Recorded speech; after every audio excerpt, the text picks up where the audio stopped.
Hey guys, welcome back to my channel. And yes, I'm using Mr. Microphone here to help my audio. Happy Tuesday, guys!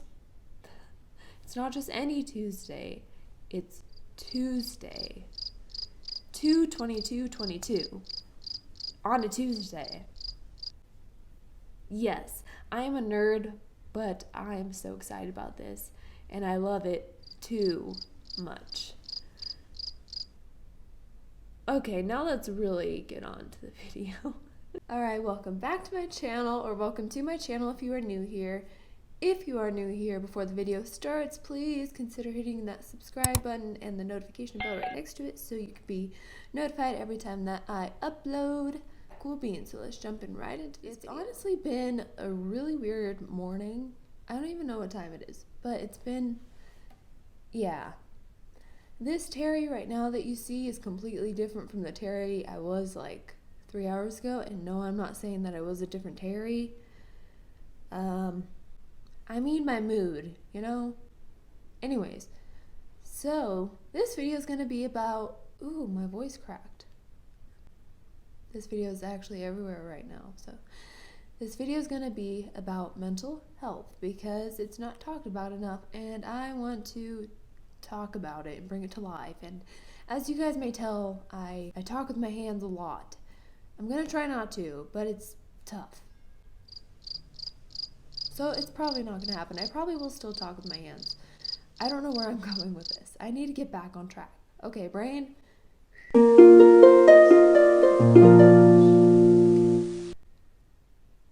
Alright, this morning when I woke up, I was feeling really depressed. Like really depressed. And it's weird because my life for over the past couple months has been going really good. Like with my physical therapies that I'm in, with my healing, with everything, it's all been going really good. My health is just getting so much better. I'm learning to walk again. I haven't updated you guys much, but one day I took 84 steps, and I've been walking since then, but I haven't passed 84 steps yet. Like that's huge for me, and I would have never thought whenever I went first paralyzed that I would say this, that I walked 84 steps with my braces and my walker. I would have never thought that. So if I were to back up, when I was first paralyzed in 2017, my doctor didn't know why I went paralyzed during the surgery. So he was figuring, okay, once you start healing, you'll get your walking back. So I held on to that hope of like, this paralysis is temporary, for like a good year. And then I had a goal, I think it was my 17th birthday, that I would walk by my 17th birthday. And when I didn't meet that goal, I was put into a really bad depression, and I just felt sad all the time because I feel like I let myself down, and I was just hard on myself. I was really insecure of who I was. I didn't like how I looked. I didn't feel good about myself anymore. I just got really depressed, and I would get really bad thoughts that would come into my head. I just didn't like who I was because I set a goal for myself and I didn't achieve it. So I remember when I first went paralyzed, I went through so many different emotions, and I really wish that I could have held on to that hope the entire time that I was paralyzed. But I realized that I had to have that season of grieving and of being sad, because that's the season of my life where God was really growing me, and he was showing me that I could fully lean on him, and I could trust him to comfort me and to be my strength. If I were to go back in time to tell my younger self anything about my healing or whatever, I would say just wait. It would get better. And I feel so sad for my post-injured self that would say, that would just be so depressed. And I felt like I had no community. And I was just feeling really down and hurt. So I wish I could go back in time and I could tell that 15-year-old girl, it's gonna be okay. One day you're gonna get up and say, I walked 84 steps today. I just wish that I can do that, but I know that that time where I had to grieve and I had to feel sad was for a reason. So in that time when I had that year or longer than that where I was feeling sad and depressed, I didn't meet my goal that I put on myself, and I just put too much on me, where I felt like a lot of it was my fault. It took another year or so where I had to get through that depression and through that insecurity, and then God really opened my eyes and my heart, and he really showed me that my wheelchair is my legs, and he reminded me that I am beautiful no matter what. That just really opened my eyes so much, and it gave me peace. Throughout those couple of years, I would say, where I actually felt peace and confident in myself again, I was still praying every day, like, Lord, if it's your will, I pray that I would walk again.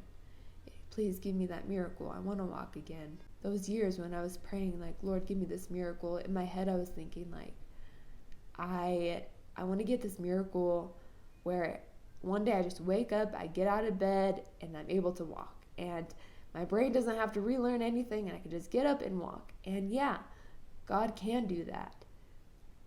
But what I didn't realize is that miracles come in many different ways, and sometimes they take a lot of time. And through those years of just me praying, like, Lord, if it's your will, let me walk again, I didn't realize that I was literally living my miracle during that time. I was growing in God first and foremost. And then this year and last year, I was blessed with physical therapies. And I was just blessed with so many things. I've gotten a lot stronger. I am able to take steps. My goal is to walk into my surgeon's office on March 1st. Like, I'm living my miracle right now. And it's not instantaneous, where I'm up and walking without any braces or a walker. My miracle is taking time, but I'm living my miracle right now, and healing is happening in my body. I see that. I see that I'm actually living my miracle.